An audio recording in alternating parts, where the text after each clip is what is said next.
some of you will know me, most of you will not. My name's Mark Johnson. I've been an IB economics business teacher for around 14 years. I've worked at a number of schools, IB schools around the world, plus the UK. I started writing the InThinking website about 3 and a bit years ago, and we launched that in March. With the new syllabus coming on board, we thought it was a good idea to include a textbook for the new syllabus. That's why I asked Alec Smith to come on board, who will introduce himself in a minute. And he's writing a textbook for the new syllabus. And I'll have him introduce himself now. Alex, could you say a little bit about yourself? Yeah, hi. My name is Alec Smith. Teach or head of economics at Seven Oaks School in the UK, in Kent. I'm also a senior examiner of the IB, and have been doing. I've been teaching IB for a long time. I don't want to say how long I've been teaching it for, but a long time. And thoroughly enjoy it. And thoroughly enjoy the IB program and delivering IB economics. I got the opportunity to work with Mark on a sort of online textbook for the website, and I was really keen to do that. I enjoy writing. I've done lots of writing. I've been involved with a lot of writing with Cambridge University Press. So I've been writing books. I think I've written about 10 books and have been writing probably for, goodness me, probably about 25 years. So I thought it was a good opportunity to do this. I do think that online textbooks, I think, maybe the way to go in future. So as a head of department, I just looked at buying textbooks for us for next year, and the cost is just huge. And also, I'm a bit sort of dubious about how much students actually use physical textbooks now. Maybe online is the best way to go. Anyway, I'll hand you back to Mark. Yeah, thank you, Alex. So what we're going to do is I'm going to spend a little bit about teaching effective online lessons. This is not designed to be too long. We're also going to speak a little bit about how to use the InThinking website to give your students access. I find this a very, very popular option. My students really enjoy using the website. Let you get the most out of it. Then I'm going to ask Alex to go through a very topical lesson that he's done recently. So all I'm going to do now is just really go through a few slides speaking about how to teach an effective lessons. So before I do that, let's look at this. 60% of people are currently in school, which actually does surprise me. I'm kind of wondering where you are in the world doing so. Many of you are still teaching online lessons, and around half use InThinking in your classes. Hopefully more of you will do that by the time this webinar is over.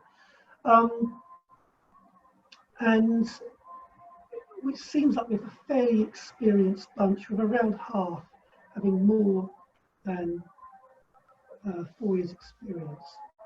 I mean, 5 years I would consider in IB one very experienced, because 7 years is an entire IB curriculum cycle.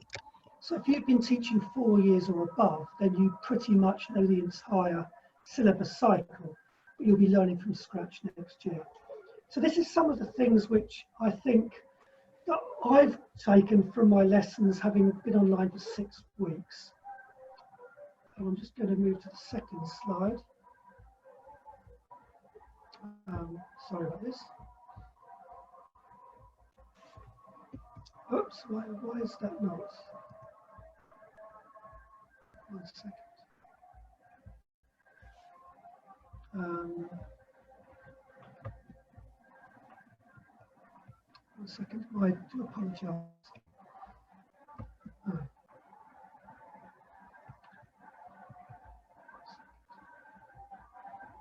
I'm just going to get that back. Okay.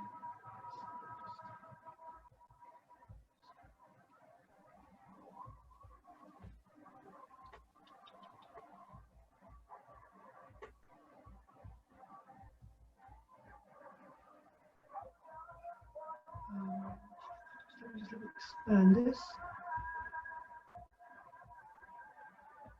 Okay, so firstly, the challenges of online teaching online. I just demonstrated one of the challenges there, which is technical issues. Obviously, communication. And by that, I mean we are not actors, we are professional teachers. And often I find that when I started teaching, I was looking back at myself, sort of cringing embarrassment at how I was constantly moving my hands around, getting students to participate. Some of them felt very nervous about doing so. Very often motivation. Some students I found were more reluctant to involve themselves in a lesson online than actually being in the classroom. It was easier for students to sort of hide a little bit, you know, pretend to be online whilst really doing something else. It's more difficult in the classroom. And sometimes just self-motivation, especially sort of week 5 and week 6. I don't know how many of you are feeling this, but I think at the beginning we were all started and students were all keen, but as it's progressed, it's got more difficult to keep my students motivated, particularly. But what I have found is that I think this makes it even more important to really prepare a lesson. I mean, none of us would ever go into a normal class without fully preparing. And so what I've said to people is do the same for online classes. And I've put down some ideas here. Start with a warm-up, check-in, 5 minutes, review the last lesson. I would generally ask a student that I know is quite talkative to explain what they learned the previous lessons. I might start by saying, Sinan, tell me what you learned about price discrimination last lesson. Just to get the thing going. Then lead into the first activity and have students lead into that. It is so easy in this online lesson for the teacher to spend too much time speaking. And we forget that the students have to be motivated. They have to enjoy the lesson. Then limit the content delivery to just 20 minutes maximum, which is why we're going to limit this webinar to just 20 minutes for myself and about 15 for Alex. Maximum 20 minutes until there is a limit on how much content delivery students can take in one lesson. Do not bite off more than you can chew. Set them a task for 20 minutes. Have them go away from the screen because it is quite difficult. It does hurt them, their brains, to go away, to be listening for 40 minutes. Have them go away, set them up in groups, have them do a little 20-minute task, and then come back 20 minutes later and have 5 minutes explaining what they learned. These are some do's. Check the technology, which I did before the webinar.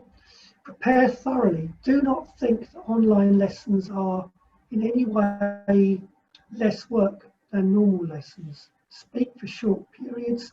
Constantly involve the students. Group work, technology. In short, what was a good online lesson? So what was a good face-to-face lesson is also a good online lesson. And with that, what I'm going to do is, before I ask my colleague Alex to share a lesson, is just speak a little bit about student access.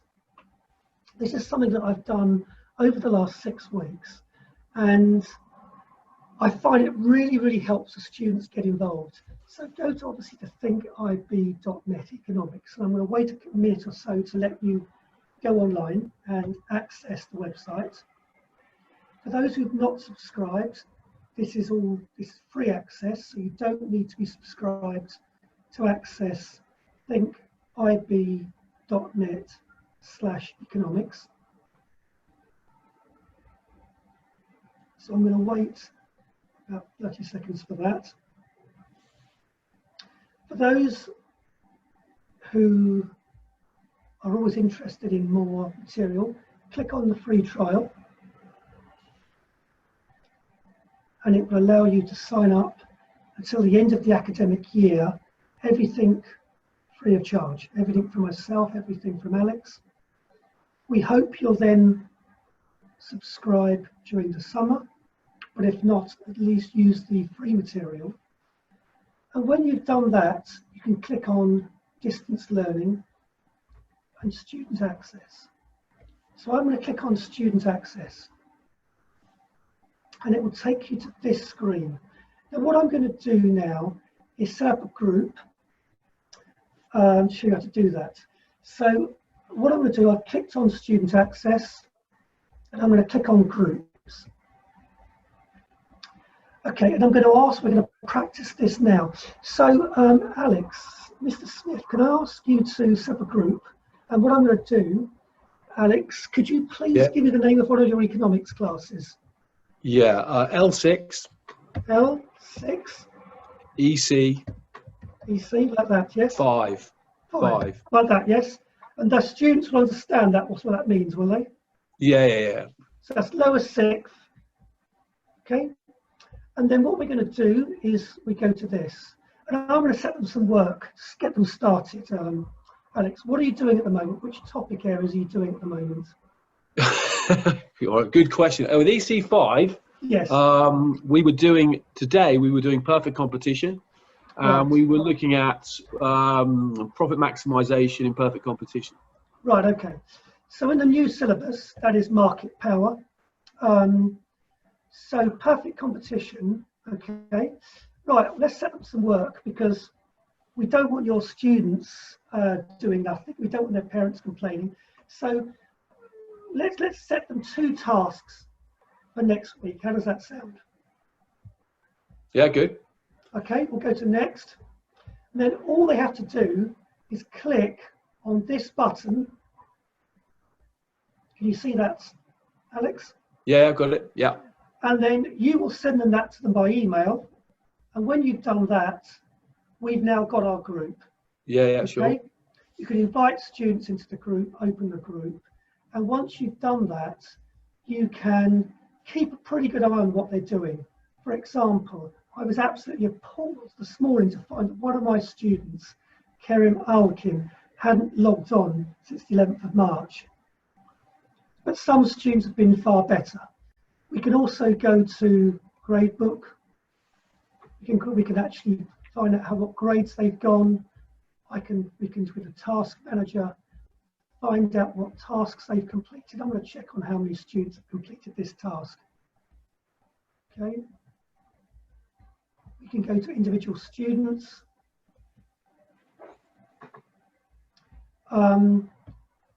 Axel, I always like that student. He got 81%. This is a task I set last week, and some of them haven't got around, haven't got around to doing it yet. When they log on, let's go to that particular task that I have given them, Profit in Perfect Competition. They will get access to this page. And then what they will do is they will print off the sheet, they will watch the videos, they'll answer the question, and they can test themselves. For example, there's my response to the question from the video. They then do some short answer questions. They can check their answers at every stage. They can bring those questions to the online class. Okay? And then what I will do in my lesson, I will go through 1 or 2 of these pages, and I will go through the activities and the answers, explaining why the answers are as they are. And that's how I go through a lesson. And having done that, what I would like to do now is to hand over to my colleague Alex, who will go through one of his lessons. Okay. Thanks, Mark. Okay? Yeah, that's great. So I need to stop sharing my screen.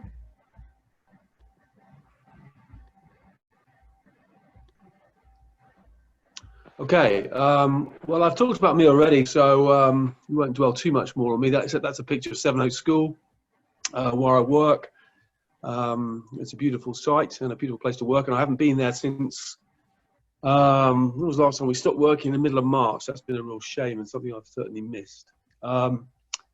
So what I thought I'd do was just talk about a couple of lessons that I've done during this sort of lockdown period, and try, talk about, we're facing it's a huge sort of economic, crisis, change, shock, and talk about how I might cover that in a lesson online. Now, I must be like everybody else. I'd done a bit of this sort of not teaching so much, but I've done a bit of this sort of work with the IB. When I've done IB work, I'd worked on Skype for Business, but I hadn't really done too much at all with this type of online presentation. And so it was a steep learning curve for me, and I'm sure for lots of other people. And I was a little bit kind of nervous at first, but what I've found is that as the term has gone on, and I've been doing this now for 6 weeks, I've felt more and more confident in the way that I'm delivering, and I also got a bit better in terms of the way that I run and manage my lesson. Now, one of the things I've worked on with Mark then is this online textbook, and what I've done is taken these 2 lessons from the online textbook, and what I've tried to do with this, I've got 2 examples here. Both are related to this this COVID-19 crisis, one macro, one micro, and show how you might deliver a lesson using, if you like, the kind of traditional economic models and theories and concepts that we use in economics with this sort of inquiry-based approach. This is one of the big push from the IB with the new syllabus, is that students are encouraged to be inquiring in the way they approach the subject. Now, I think, if I'm honest with you, that most effective teachers were doing that anyway.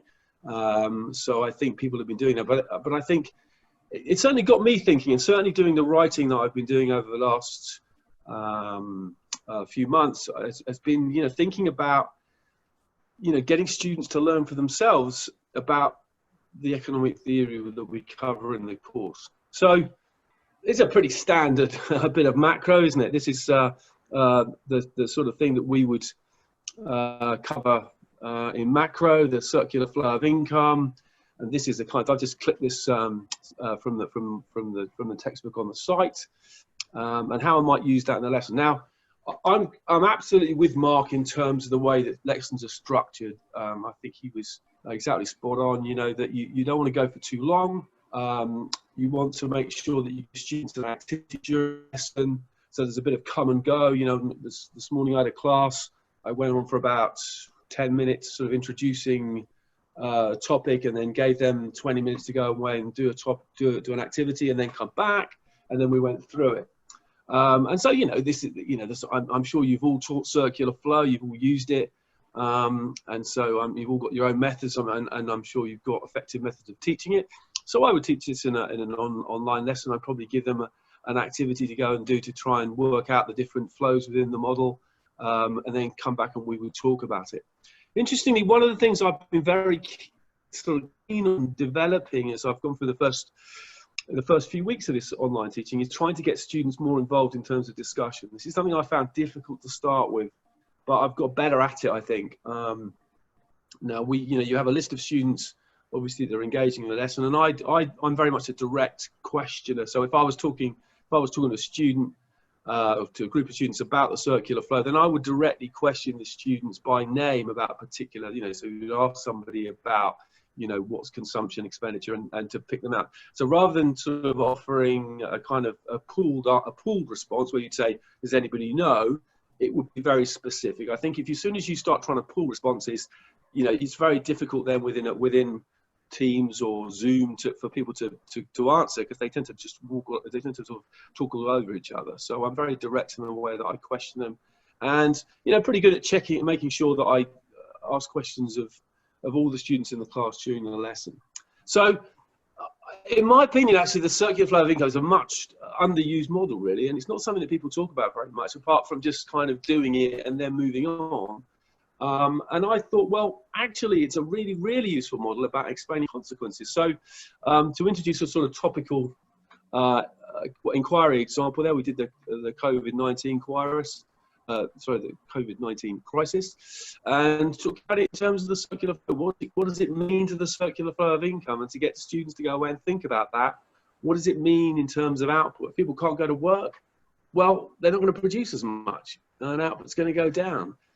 In terms of incomes, well, if people aren't going to work and they can't earn any money, then income flows are going to go down. If people can't go to the shops, they're not going to spend as much. And so it's kind of introducing the sort of, if you like, the model to this particular issue that we're facing at the moment, and for them to try and go and do their own research, to find out their own ideas, and trying to get them to develop things and to really get them thinking about the course and how it applies by using real world examples.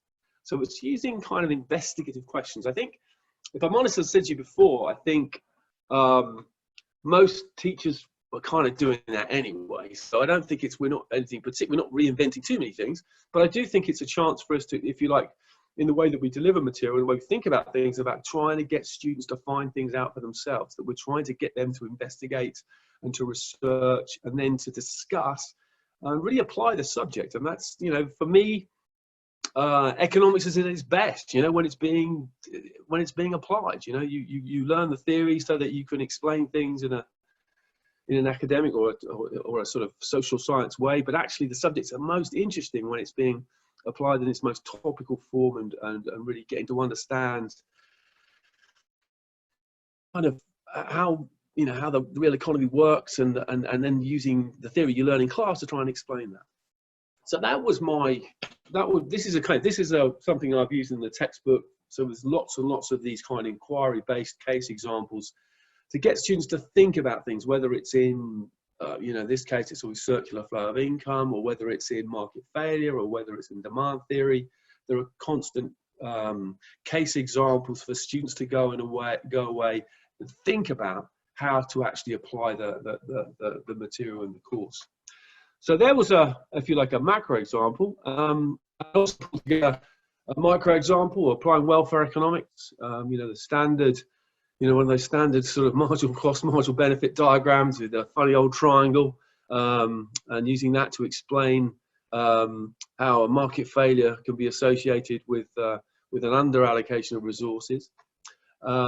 Again, this has been taken from the website and from the InThinking textbook, and there's my sort of inquiry case example. So I've got a good old picture of the president of France, and Macron wearing a mask, and I think this is another example of sort of how you can really apply the subject. You've got these masks. I mean, they're for me kind of like a merit, aren't they? Really, if you wear a mask, then you're less likely to pass on the infection to somebody else. So there's a positive externality. And also, if you're less likely to get the infection because you're wearing a mask, you're less likely then to pass the infection on to somewhere else. So it seemed to me like a really good sort of example of external benefits with a particular product in a real debate situation, isn't it? It's that, wear a mask, not wear a mask. In this country, in the UK, I don't know how it is in other countries, but in our country, we see masks, not that many of them. Are we reaching anything like what would be a kind of social in terms of mask usage? And where should they be used? Should they be compulsory on public transport? How would the government force people to use them? What would you do if you didn't use them? Should they be subsidized? Should they be free? All the sorts of, if you like, the stuff that you learn in the course, the theory, and then applying it to something which is really, really, really topical. I mean, maybe masks is something that I know. I've been to Hong Kong quite a few in the last few years. A number of people wear masks anyway in Hong Kong. If they've got a cold or the flu, they wear a mask. And I've got a mate of mine who lives in Hong Kong at the moment, said he hadn't taken it off for 7 weeks. So it's a good debate to have, isn't it? That's really something that we can sort of lift from. It's also not the most cheerful subject, but it is something to really bring the kind of the economics of welfare economics of life in the mind of students. So, as I say, what I've tried to do is integrate these sort of inquiry case examples into the different sections of the book, so it really kind of brings the subject to life. I think one of the really good things about an online textbook, actually, compared to a kind of normal standard, write a book, publish it, have it, take it home textbook, is that you can change it. And so the textbooks for the new syllabus have been written. There will be no COVID-19 in those textbooks because it was before they were written. And so obviously we as an online resource, we can change it. And then I would look at these things and thinking, well, look, next year maybe this won't be an appropriate case example. We need to change it to something else. And so I think that's one of the big advantages of being online, is you can change things. Another thing about being online, I think it's really good, is that I think students increasingly now look at material online rather than using textbooks. And I think, if I'm honest, I think probably this particular process we're going through is not just be teachers that are doing more things online, students are doing more things online. Using online material and resources must be something that I think more and more people are doing, because you have to, don't you? You can't, if you're not online, you can't really survive as an educator in the current situation with in terms of being able to teach your pupils. So that's where I got to, and I'm going to hand you back to Mark. No, thank you very much. I just wondered if there are any questions from anybody.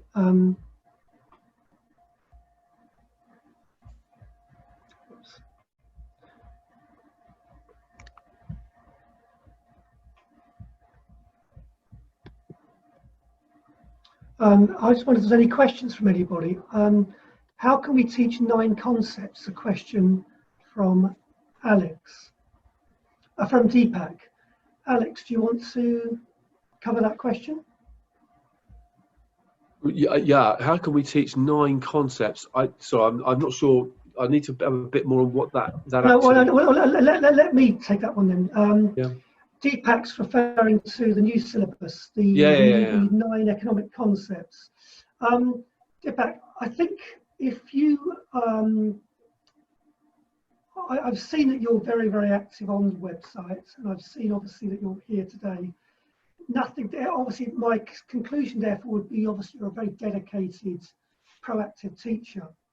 Therefore, if you probably already were using the old syllabus, already covering the concepts, the idea of the 9 concepts like change and well-being are designed to force teachers to apply concepts in their teaching. I believe what I've already learned about you, because we have discussed things, you and I, via the internet, you probably already are doing that.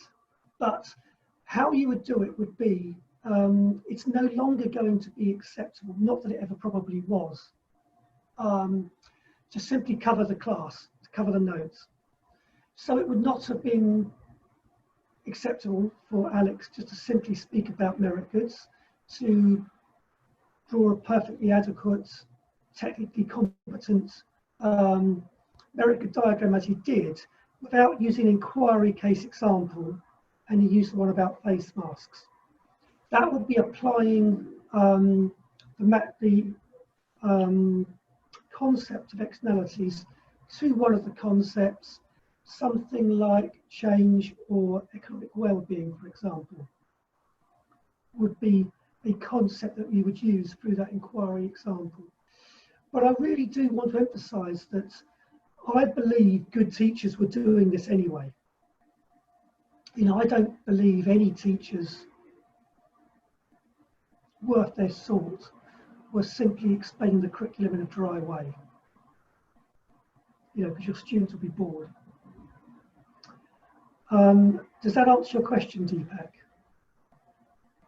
Yeah, I would, Mark. I would just agree with you on that. I mean, it's similar. They did it in business management when they changed the syllabus there. A similar kind of themed concepts that run through the course, and I think they're kind of natural. Yeah, as Mark says, they're natural things that you will do when you're teaching. So I think that's the way I think it runs. I think it's this idea that you. I think there's a sort of there's a kind of the IB want people to think about economics in a particular way, to have it kind of developed into their thought. It's a bit like the way you would refer to theory of knowledge issues when you teach. You know, they're not, if you like, the nuts and bolts of learning as such, as being themes that run through the way that you teach and deliver your material. Yeah. Maria, you have a question on marginal social benefits. What is that question, Maria? Can I ask?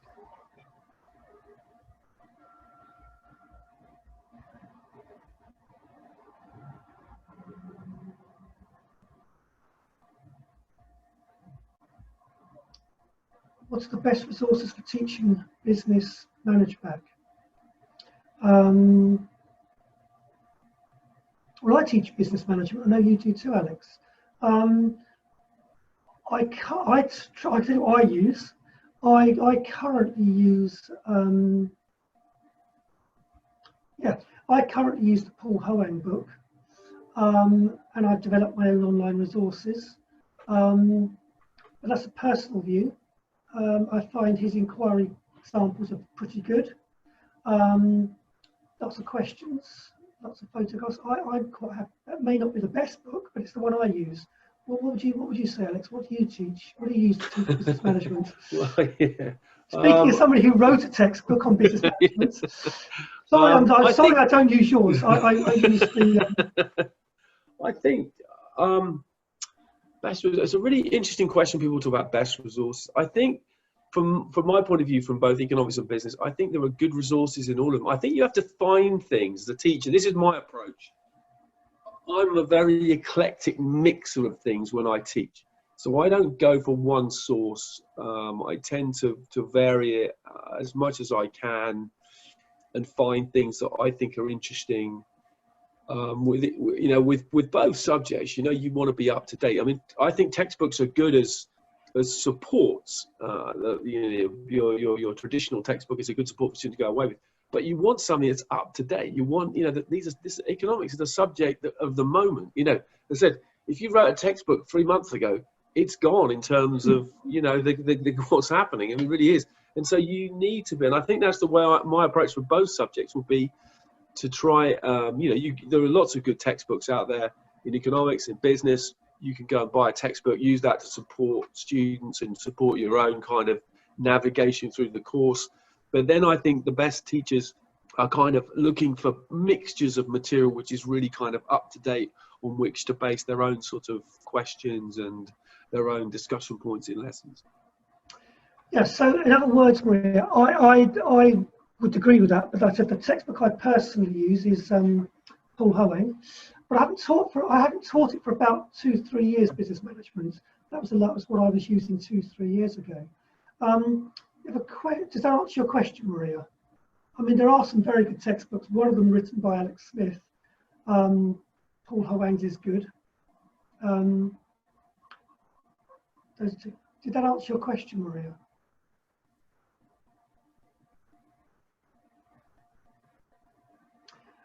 Deepak also asks, is it enough to use? Yeah, correct. Deepak also asks, is InThinking enough? And the question is, if you'd asked me, I'm going to say yes for the new syllabus, but only once Alex's textbook is completed, because I think the ideal combination would be it's an InThinking textbook, InThinking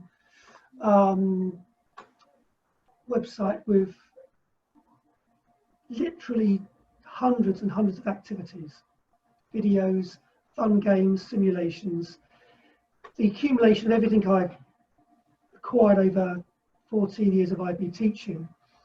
But students like the comfort of a textbook, which is very much why I asked Alex to come on board. And by the time the new syllabus starts in August, the textbook will be available, virtually complete. So I would say yes, that is enough. Yeah, Mark, I would so I come on the back of that. Yeah, Mark, I only joined this a few months ago, and I looked at the stuff that Mark had done up to that point. I mean, it's just a huge body of material. You could easily deliver the course within the confines of the work that had already been done. I mean, there's just so much stuff that's, again, it's topical, it's up to date, it's, you know, kind of really user friendly for students. I think this is a good site for students in the sense that it's going to give them material they can use as well as teachers. So yeah, I would say so, definitely.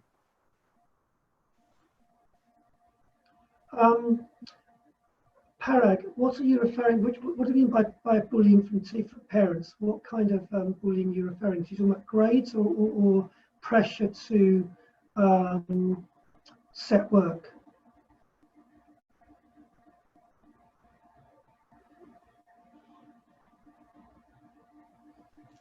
The only bullying I've received has been from grades, which is something I'm used to. I've been as inflexible online as I've been inflexible as I was in the classroom. I mean, I give detailed feedback. So could you maybe just tell us what you mean by, Parag, by bullying from parents? If you're referring to bullying about pressure to get work online, there is just so many activities. For example, if you were to set each page of my website has 1 hour's activities. If you were to send that to the students ahead of time, have them do the work, and then go through that in lesson, I cannot imagine how any parent could say that was not sufficient, because realistically, that is all you would do in one lesson. So I go through one page in one lesson, one double lesson of an hour and a half. I would go through one page.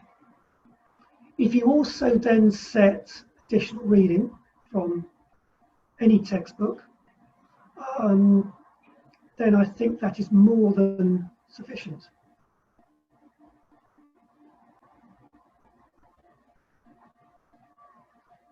I mean, I think that's what I would say, Parag.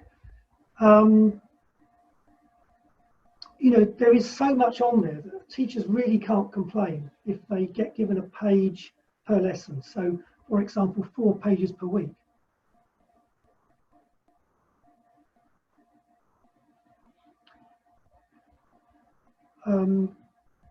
Parag, is that? Yeah, I've got nothing to add there, Mark. I mean, I think that's there might be a particular issue. I mean, it's not something we as a senior teacher in a school, I would say that it's up to your school to sort that out. In terms of providing work, I don't think we can't really mitigate for that. But I think that's a management issue for your school. Yeah, I certainly am aware of parents concerned about their current Year 13s and predicted grades and pressure placed on teachers for that. But that is a school management issue rather than something for this. I mean, I believe all of the material you need to do a very good InThinking lesson, is contained in one page. So I will set them 4 pages per week. Maria's come back. She's saying, my question on MSB is, when we say, for example, negative campaign on tobacco product reduce the distance between MSB and MPB, how can we justify that the externality of consumption reduces as reduced benefit per unit? Well, I can answer this question because I love this lesson, and I live in Turkey, and Turkey's national sport is smoking. And we do have a good laugh about the fact that Turkey spends a lot of money on advertising telling us not to smoke, and Turkish people love to smoke underneath these signs. In answer to your question, we cannot guarantee that, and I think the best we can say from an economics point of view is that the most effective advertising campaign will move the marginal private benefit line slightly closer to the MSB line. It will not eliminate the externality, but it will reduce it. And that you would get your students to illustrate that by moving the MPB line closer to the MSB and reducing the size of the welfare loss. That is the kind of response that would impress an examiner or an IA examiner. Would you agree with that, Alex? Yeah, that's what you look for in an exam answer. You're looking for that. You know, I mean, the thing I think, certainly when you're teaching this, is that no one knows where the socially efficient output is. We can stick it on a diagram, but no one actually knows where it is. All we know is that we have, their externalities of consuming cigarettes, and if we advertise and we reduce consumption, we're gonna go some way to reducing those externalities. But so yeah, I would agree with Mark's answer. And then, I mean, Maria, does that answer your question? I think it's basically impossible to calculate the externality per cigarette. Yeah. A colleague of mine used to work for the Canadian government trying to calculate the size of externality for public transport and cars in Toronto and use it to try and draw up a congestion charging. And he admitted that his models were best, were intelligent guesses at best. And it was his job to do that. Mark, can I just chip in? Sure. Here? For Maria, you can have lots of debates about moving these curves, what moves, and debate and say, I think this is wrong, that's wrong. You are best, from the examiner's point of view, sticking with what the books do. Because if you have as a teacher, a particular kind of favour, a particular type of response, which isn't what the textbook says, that's when you can end up disadvantaging your students. So, I think this is a general principle for teaching economics for the exam, is get your students to do what the main syllabus textbook answers do, because this is what the examiner is going to expect. So, as Mark said, it shifts that demand curve to the left. That's what examiners will expect to see. If you start moving other curves around, you're probably going to disadvantage your students a bit. Yeah, definitely, because the principal markers are very strong on this. The principal marker will never penalise your students for writing something in the textbook. Simple as that. So you're on very, very solid ground if your students use the theory from the textbooks. Well, we've got time for one more, Mark, or should we... Sure, I've got one question. It's an excellent question. It's actually from, I'm going to read it. It's about going through, how do I go through an online lesson? On each page, I'm trying to think who actually wrote this question. I think it was Deepak. Each InThinking page, and I do apologise for plugging my website, but it is a good way to answer it. Each page starts with a guiding question. So, for example, a guiding question on marginal social benefit, where I would be, is there too much traffic in Istanbul? To what extent should or can Turkish government reduce traffic congestion on the roads in Istanbul? That guiding question is the beginning of every single InThinking page. Then there are a series of videos and activities. There's no harm at all in going through activity 1, 2, 3, 4 sequentially and adding in your own personal knowledge and stories to each one, and then ending with a link to the assessment, which has a link to a paper 1 or paper 3 question, or paper 2 of its developments, or international trade, and have your students set that as for your students for homework. Alex, anything to add to that? No, that's very clear, very clear. But just do some in advance. I mean, just look at the whole thing. And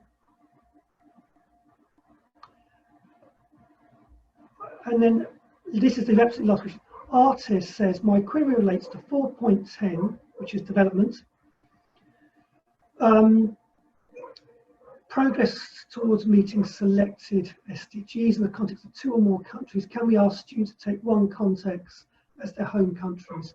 Yes, basically, providing it's relevant. I always have my students write about Turkey.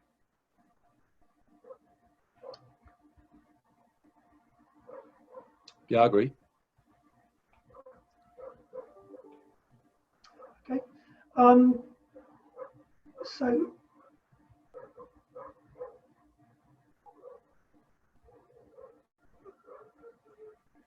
I wonder why, Mark Alex, why the importance of diminishing returns and marginal costs is not explained in the site in criticism of the law of supply.